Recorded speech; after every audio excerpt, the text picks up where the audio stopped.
छात्रों नमस्कार। मैं नीरज कुमार जलेसर पाठशाला में आपका हार्दिक स्वागत करता हूं। छात्रों, हमने अब तक पिछली वीडियो के माध्यम से प्रश्नावली 1.1 तथा प्रश्नावली 1.2 के कुछ प्रश्नों को सॉल्व किया था। आज हम उससे आगे के प्रश्नों को लेकर चलते हैं और उम्मीद करता हूं कि आप लोग पेन और कॉपी लेके बैठे होंगे। हम साथ ही साथ साथियों को समझाते भी चलेंगे और आपको नोट कराते भी चलेंगे, जिससे कि आपको अपनी परीक्षा के समय में किसी अन्य फेयर नोटबुक बनाने की आवश्यकता नहीं पड़ेगी। आप किसी विद्यालय से पढ़ते हो, आप इस एनसीईआरटी के मैथ से अपनी हर एक समस्या का समाधान कर सकते हैं। चलिए तो हम देखते हैं प्रश्नावली 1.2 के शेष भाग यानी शेष प्रश्नों को। अब तक हम पिछली वीडियो के माध्यम से प्रश्न नंबर 1, 2 और 3 को हल कर चुके थे। अब हमारा प्रश्न नंबर 4 है। प्रश्न नंबर 4 जो परीक्षा की दृष्टि से बहुत ही इंपोर्टेंट है, आप इसे मोस्ट इंपोर्टेंट में नोट कर लीजिएगा। प्रश्न नंबर 4 इस पर आधारित कई बार बोर्ड परीक्षा प्रश्नों को पूछा गया है और साथ ही साथ इसी पर आधारित आपके आगे की कंपटीशन में भी यहाँ के क्वेश्चन इसी बेस पर मिलते हैं। चलिए देखते हैं। इसमें लिखा है आपका HCF 306,657 बराबर दिया है 9 दिया है। आगे लिखा है LCM 306,657 ज्ञात कीजिए। चलिए मैं एक प्रश्न को पुनः पढ़ता हूं, पुनः समझने की कोशिश करते हैं, क्योंकि प्रश्न ही हमारा क्लियर होगा तो हमारा इसका आंसर भी सटीक निकल के आएगा। इस प्रश्न का मतलब है कि HCF इसका 306 और 657 का बराबर कितना 9 दिया। अर्थात हमें जो HCF दिया है उसका मान 9 दिया है, जिसमें आपकी ये पहली संख्या हो जाएगी A, ये दूसरी संख्या हो जाएगी B। यानी कि हमें 3 चीजें दे रखी है। HCF दे रखा है, पहली संख्या की वैल्यू दे रखी है, दूसरी संख्या की वैल्यू दे रखी है और हमसे आगे पूछा गया LCM किसका 306 और 657 का ज्ञात कीजिए। अर्थात हमें क्या पूछा गया है, LCM पूछा गया है। चलिए तो हम इसको नोट करते हैं। चलिए देखते हैं किस प्रकार से इसको हल करेंगे। सबसे पहले इसका फॉर्मूला नोट करते हैं कि फॉर्मूला इसमें क्या लगेगा। फॉर्मूला पिछली वीडियो के माध्यम से आपको बताए थे, यदि A गुणा B बराबर क्या होता है, A गुणा B अर्थात पहली संख्या गुणा दूसरी संख्या बराबर होता है हमारा HCF गुणा LCM। अब इसके आगे हम नोट करें तो A बराबर यानी A हमारी पहली संख्या होती है कितनी तरह के 306, दूसरी संख्या B कितना दे रखा हमें 657 और आपको दे रखा है HCF बराबर दे रखा आपको कितना 9। पूछा क्या गया आपसे, उसको मैं नोट कर लेंगे LCM बराबर प्रश्न वाचक। चलिए ये तुम्हारा प्रश्न था, आप उन्हें समझने की कोशिश करें। HCF बराबर दे रखा था हमें 9, हमने उसको नोट किया HCF बराबर 9। ये पहली संख्या थी, इसको हम A कहते थे, A बराबर 306। ये दूसरी संख्या थी, इसको क्या B कहते थे, 657। हमें हमसे पूछा गया क्या LCM। तो यहाँ से मैंने आपको 4 फॉर्मूले बताए थे पिछली वीडियो के माध्यम से। जिन लोगों ने पिछली वीडियो नहीं देखी हो मैं उनसे रिक्वेस्ट करूंगा कृपया करके आप पिछली वीडियो को देखें, तब यहाँ की चीज आपको अच्छे समझ में आएगी। चलिए देखते आगे। तो हमने फॉर्मूला बताया था कि LCM बराबर होता है क्या, A गुणा B बटे HCF। क्या होता है, LCM बराबर A गुणा B बटे HCF। इसी आधार पर इसमें वैल्यू पुट करके रखेंगे। A का मान कितना दिया 306 गुणा B का मान कितना दिया 657 बटे अब इसका कितना दिया HCF कितना दिया 9। हम देखते हैं क्या 9 से कोई संख्या इसमें से कट रही है, यदि कोई संख्या कटती है उसको काटेंगे, हम दोनों को गुणा करके 9 से भाग लगाते हैं। जहां तक मैं आपको बताऊं ऐसा कोई संख्या आपको यहाँ पर दी गई होगी जो कि HCF जो होता है, इन दोनों संख्या को HCF इसका यहाँ पे फिक्स हो गया कि 9 से इन दोनों संख्या कोई सी भी आप काटे, दो संख्या हर में कटना तय है।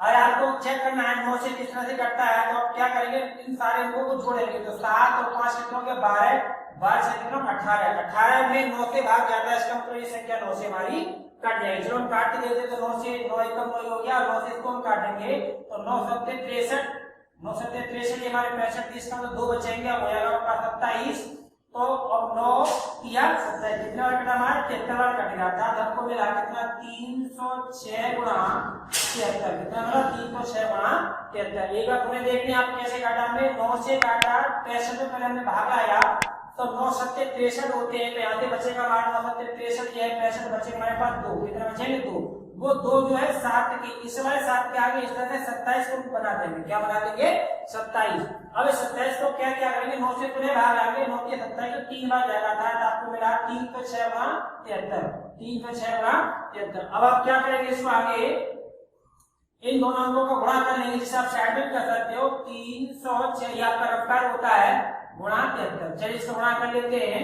क्योंकि 73 का गुणा तो आपको आता नहीं होगा, तो एक एक करके कर लेते हैं। 3 से 18 मतलब 3 से 18 पूरा 18 है, जो आगे शून्य तो हमारे लिए होंगे तो जुड़ जाएगा।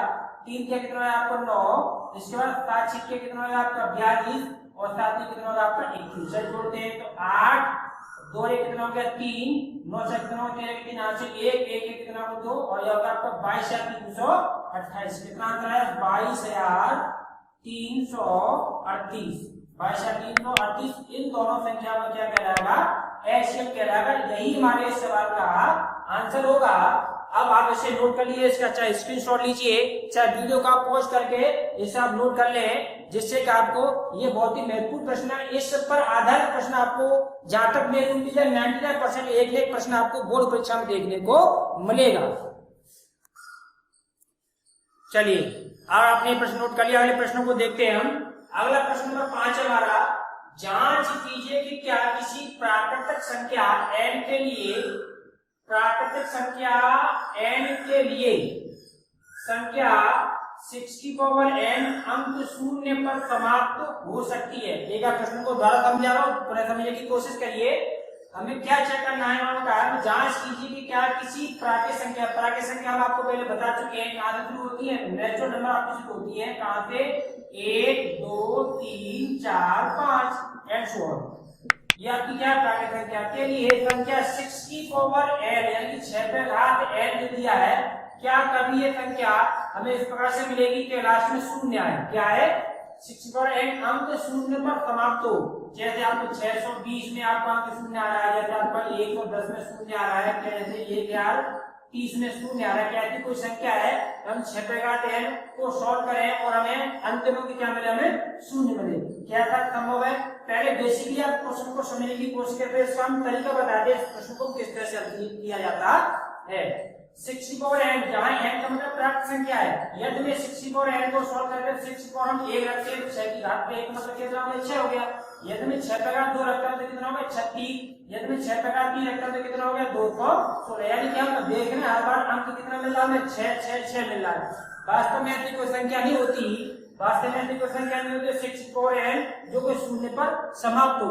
यदि ऐसा होता भी तो, यदि ऐसा होता भी तो क्या कह सकते थे कि जिन संख्याओं के अंत में शून्य आता है वो सब संख्या क्या होती है, 5 से विभाजित होती है। यानी कि आपने 5 की विभाजन का नियम पढ़ा होगा, 5 से कौन कौन से विभाजित होती है, जिनका अंतिम अंक या इकाई अंक क्या हो, शून्य हो, अंतिम अंक क्या हो, शून्य का संख्या 5 से विभाजित हर हाल में होती है। अब आप 5 के बारे के हिसाब से देख रहे हैं, जैसे आपने लिया 10 20 30, तो जिनमें जहां जहां आपका, जैसे आपने लिया 100, जो भी आपकी संख्या नहीं हो, जो भी संख्या रही उसका आपका इकाई अंक शून्य है, ये तो इसका इकाई अंक क्या है, शून्य है, तो संख्या हर हाल में 5 से विभाजित हो जाती है। इसी बात को ध्यान रखते हुए इस सवाल को सॉल्व करेंगे, आप समझ पाएंगे इस प्रश्न का मतलब क्या था, हमें इसमें क्या करना था। चलिए देखते हैं प्रश्न को आगे पढ़ लेते हैं। जांच कीजिए कि क्या किसी प्राकृतिक संख्या n के लिए, यानी कि n क्या हमारी एक प्राकृतिक संख्या है, उसके लिए संख्या 6 पावर n अंक शून्य पर समाप्त हो सकती है या नहीं। चलिए इसको हम हल किस तरीके से करके देखते हैं। 6 पावर n को आप इससे गुणनखंड करेंगे तो क्या कर सकते हैं, आप इसके ऐसे क्यों लिख सकते हैं 6 पर घात n। अब इसका गुणनखंड क्या कर देंगे, 2 गुणा 3 पर घात n, 2 गुणा 3 पर घात कितना हो गया n। अब देख रहे हैं हम, यदि ये संख्या 5 से विभाजित होती है, हम लिखेंगे चूंकि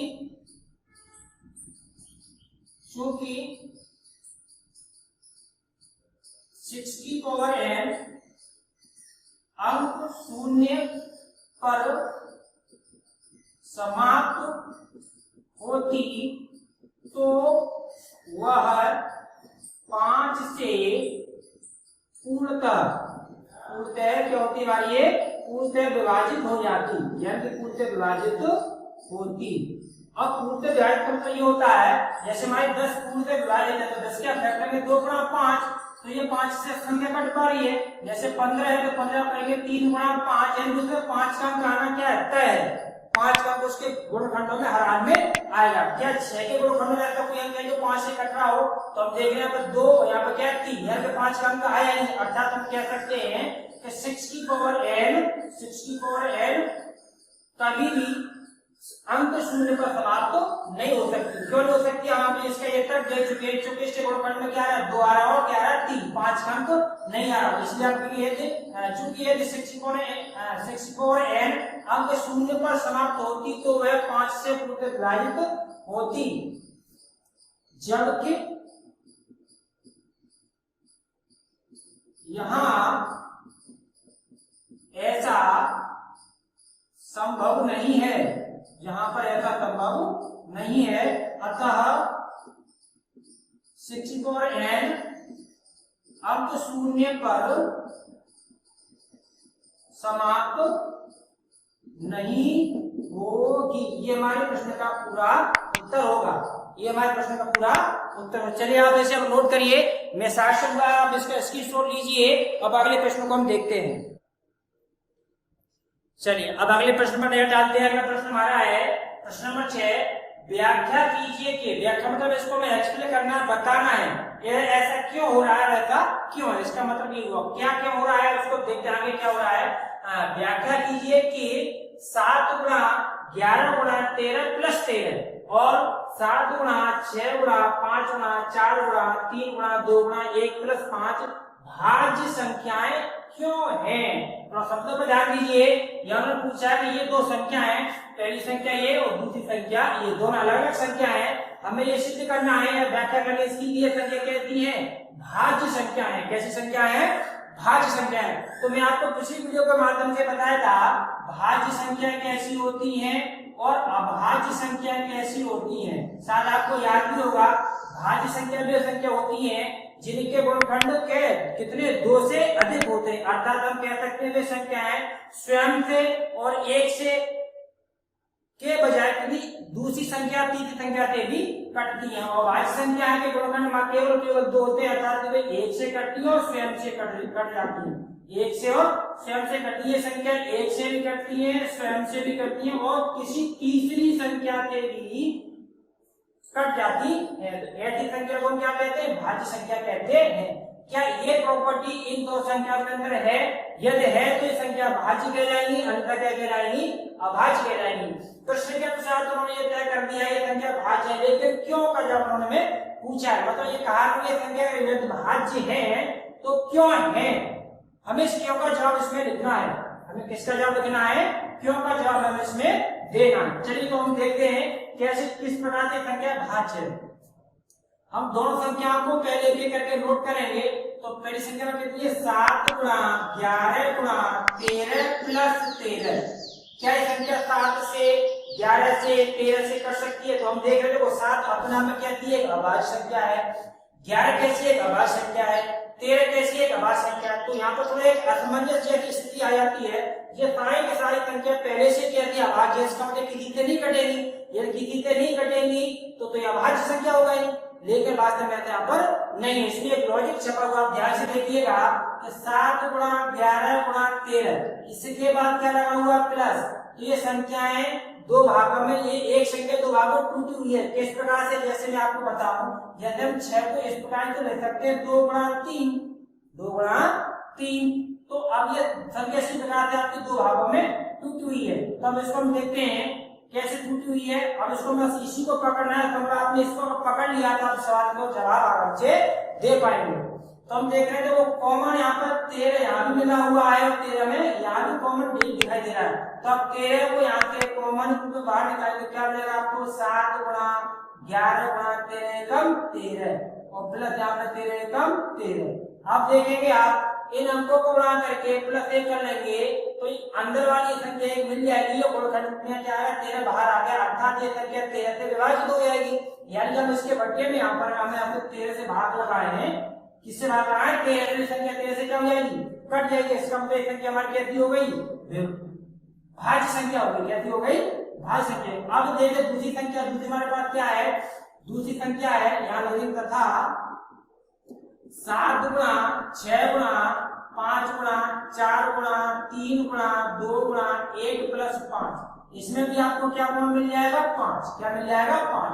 बाकी सब हमको लेते हैं तो 7 गुणा 6 गुणा 5 को यहाँ तक कॉमन ले चुके तो 5 1 5 हो जाता है, लेकिन 5 को आप लिखें करना लिखे कोई फर्क नहीं पड़ता। उसके बाद लिखेंगे आप 4 गुणा 3 गुणा 2 गुणा 1 2 गुणा 1 प्लस 5 एकम 5। इस प्रकार से तो यहाँ से इसको भी तय कर सकती है संख्या कैसी है? 5 से कट रही है। 5 से कट रही तभी तो मैं यहाँ पे 5 कॉमन मिला।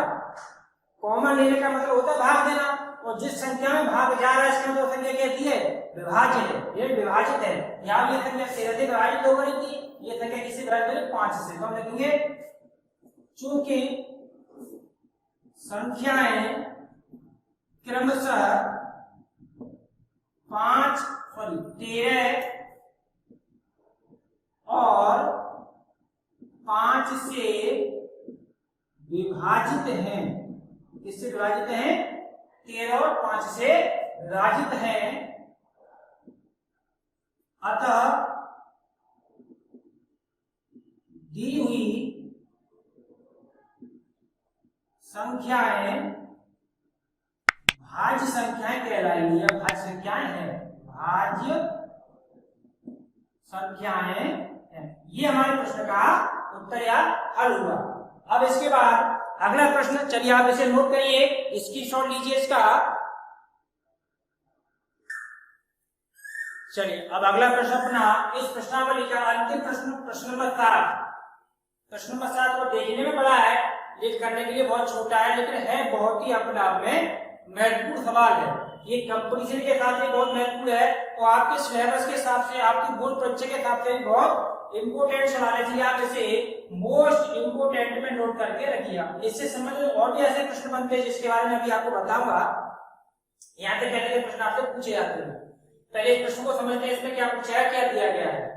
किसी खेल के मैदान के चारों ओर, किसी खेल के मैदान के चारों ओर एक वृत्ताकार पथ है। मतलब कोई ऐसे करके खेल का मैदान है, जैसे आपके गली मोहल्ले या किसी कस्बे जहां रहते होंगे वहां पर ऐसा होता होगा, एक आयताकार खेल का मैदान। इस मैदान का एक चक्कर लगाने में सोनिया को 18 मिनट लगते हैं। अब इसके चारों मान ऐसे करके कोई वृत्ताकार क्या है, एक रास्ता है, ऐसे करके ऐसे एक रास्ता है। इस रास्ते पर जैसे आपने देखा वो लोग मॉर्निंग वॉक के लिए जाते हैं, तो वहां टहलते, कुछ लोग वहां पर अपना दौड़ी लगाते हैं, रेसिंग भी करते हैं। तो जैसे वहां पर सोनिया नाम का एक लड़की है, सोनिया को 18 मिनट लगते हैं, जबकि इसी मैदान का एक चक्कर लगाने में रवि को कितना लगता है? रवि को 12 मिनट लगते हैं। 12 मिनट लगते हैं। मान लीजिए वे दोनों एक ही स्थान और एक ही समय पर चलना प्रारंभ करके एक ही दिशा में चलते हैं, तो कितने समय बाद वे पुनः प्रारंभिक स्थान पर मिलेंगे?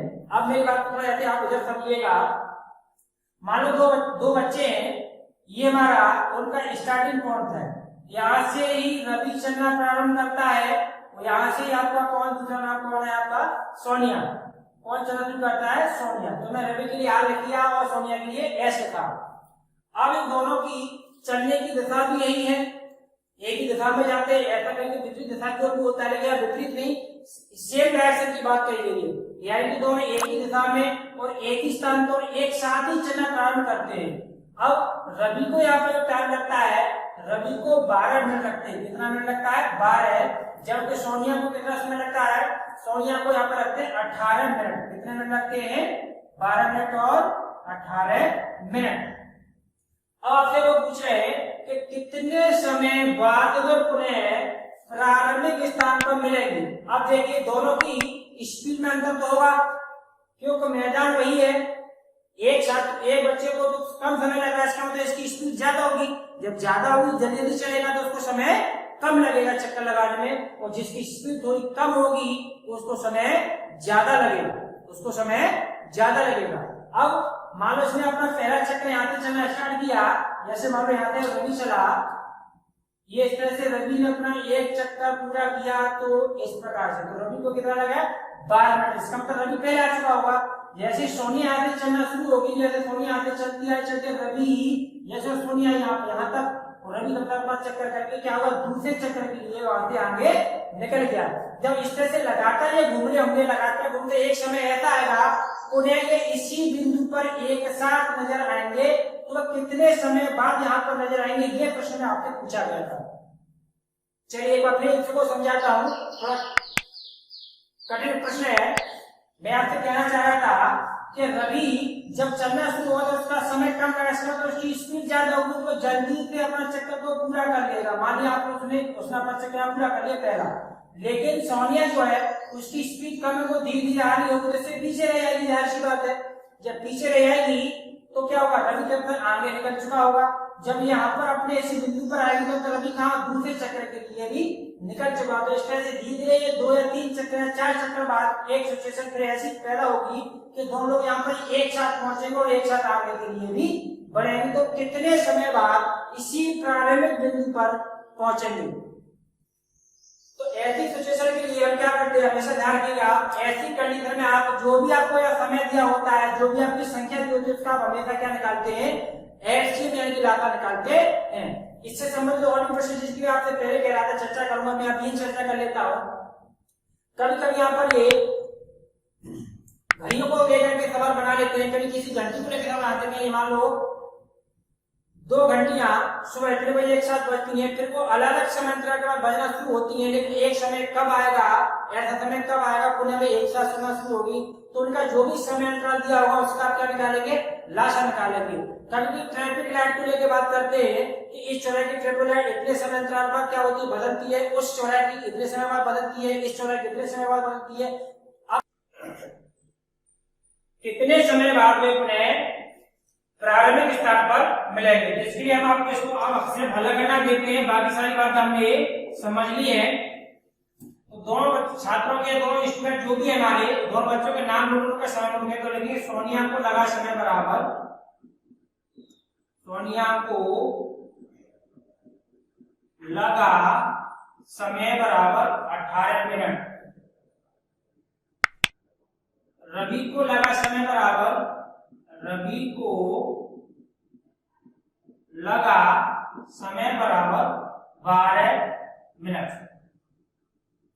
अब कितने समय बाद लोग पुनः प्रारंभिक स्थान पर मिलेंगे।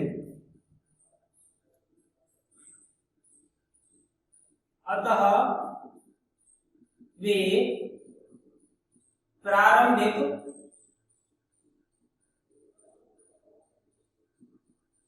स्थान पर मिलेंगे बराबर एलसीएम ऑफ इसका 12 एवं 18 का जो भी समय आएगा वहां पर हम नोट करेंगे। चलिए हम 12 18 का क्या लेते हैं, एलसीएम लेते हैं। अब एलसीएम आप यहाँ किसी विधि से ले सकते हो, जितनी विधि मैंने आपको पहले बताई थी, आप भाग विधि से लीजिए, अभाज्य गुणनखंड विधि से लीजिए। तो 12 के गुणनखंड आपको होते हैं कितने, 2 गुणा 3, 4 तक चेक कर लेंगे, 2 दूना 4, 4 दिया 12।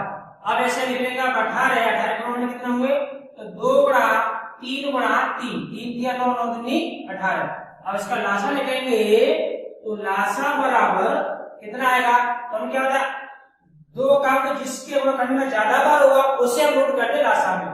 तो 2 का अंक यहाँ पर कितनी बार, 2 बार, या कितनी बार, 1 बार, तो हम ये 2 बार को नोट करेंगे।